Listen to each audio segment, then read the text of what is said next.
Amarnath base camp దగ్గర మనం ఉన్నాము. ఇది పెహల్గా వెళ్ళేటటువంటి రూటు. ఇదొక రూటు, తర్వాత మరొక రూటు ఏదైతే సోన్మార్గ్ బాల్టర్ రూటు.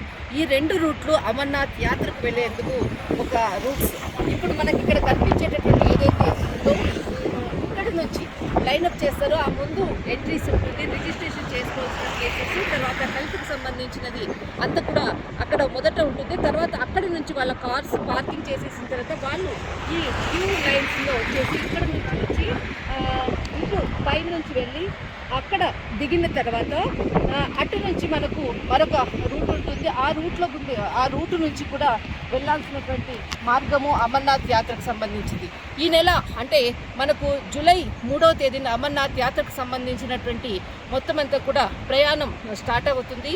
దీనికి సంబంధించినటువంటి రిజిస్ట్రేషన్లు అంతా కూడా ప్రారంభమయ్యాయి. కానీ ప్రభుత్వము ఈ ప్లేస్ నుంచి ప్రారంభిస్తుందా లేదంటే సోన్మార్గ్ నుంచి ప్రారంభిస్తుందా అన్నది మాత్రం ఇంకా తెలియాల్సి ఉంది.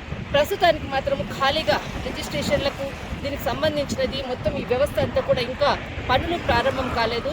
ప్రభుత్వం ఎక్కడి నుంచి ప్రారంభించింది అనేది మాత్రము మనం వెయిట్ చేయాలి. ప్రస్తుతము పెహల్గావ్ రూట్లో ఉన్నటువంటి అమర్నాథ్ యాత్రకు సంబంధించినటువంటి ప్రస్తుతం ఉన్నటువంటి సిచ్యువేషన్.